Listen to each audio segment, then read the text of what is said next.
Hey everyone, welcome or welcome back. If you're new here, my name's Nina, and today we're diving into what I think is an incredibly fascinating topic, which is the connection between ADHD and creativity. And yes, there is a very real link. Now, I, like many of you, I'm sure, have always considered myself to be an artistic and creative person, and I've always been naturally drawn to things that help me to express myself in that way. I spent over 25 years as a professional dancer. I'm a musician. I love to paint, write, think about completely abstract things, the whole 9 yards.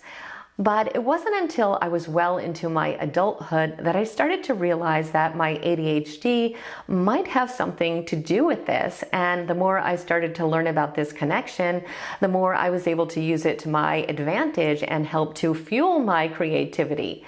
So my hope for this video is that through understanding this connection a little bit more deeply yourself, you'll be able to start to see your ADHD in a different light and start to use it to your advantage in your own creative pursuits. Now, most people know ADHD by its common characteristics: having trouble focusing, being impulsive, being easily distracted, having difficulty with organization and time management. And there is no denying that these symptoms are a huge part of our reality. But even though our brains do operate a little bit differently than neurotypical people, these differences can also have some incredible benefits that are not talked about nearly enough. And one of the biggest advantages we have is the superpower of divergent thinking, which is like brainstorming on overdrive. It basically means that we're great at coming up with creative solutions to problems and thinking out of the box, sometimes really, really far out of the box, which can lead to incredibly innovative ideas because we're much more willing to experiment with unconventional thoughts and approaches than other people. Now, believe it or not, another ADHD trait that can be a creative advantage is impulsivity. Now, I have to say right away that being impulsive in this context does not mean being reckless. It's more about being open to new ideas, a willingness to take risks, and not getting stuck on a singular way of doing something. These traits allow us to explore things from different angles, entertain unorthodox ideas, and make unexpected connections that others might miss. Also, creative inspiration can be fleeting. People with ADHD, because of our impulsive nature, can be much more likely to act on these sudden bursts of inspiration before they fade away. This can lead to us capturing our unique ideas or starting creative projects that other people might overthink or second guess. We also have the amazing ability to shift into hyperfocus, which is something that I have an entire video about that I will link down below because it's my absolute favorite part of having ADHD. But we can become so engrossed in whatever we are working on that we can actually lose track of time. We can work on something for hours and hours and hours and only become more and more fascinated by it. And when we channel this into a creative pursuit, it can lead to an incredibly deep exploration of whatever we are working on and potentially groundbreaking ideas and exceptionally innovative pieces of art. Now, another ADHD trait that can spark creativity is the need for novelty.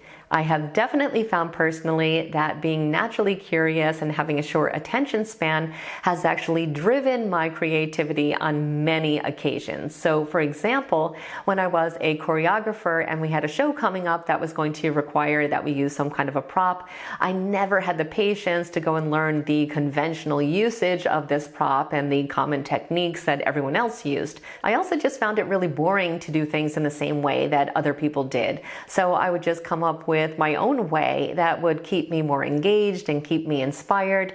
And in the end, it made my work a lot more innovative, even though that was not necessarily my goal. And this is something that I see from people with ADHD all the time, whether they consider themselves to be artists or not. They would just much rather do things their own way because it stays enjoyable for them, even if it makes it a little bit more difficult. And because of this, they oftentimes find these very unusual and sometimes more efficient ways of achieving creative goals, which not only leads to novel results, but oftentimes the invention of these really resourceful methodologies personalities. So making these connections really did change how I think about my ADHD. I absolutely see now that it has only enhanced my creativity, which has always been such an important part of not only my personality, but also my lifestyle. And I truly believe that if you stop and think about it, you'll be able to make these connections in your own life if you haven't already. I think sadly, so many of us focus so heavily on all the struggles that come with ADHD that we oftentimes lose sight of these amazing advantages.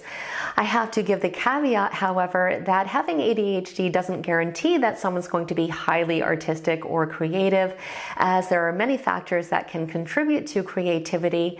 And it's also true that you don't need to have ADHD to be creative.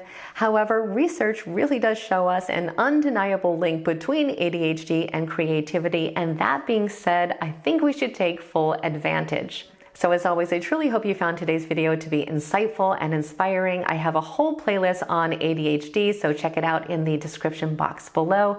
I want to thank you guys so much for watching today, and I hope the rest of your day is extraordinary.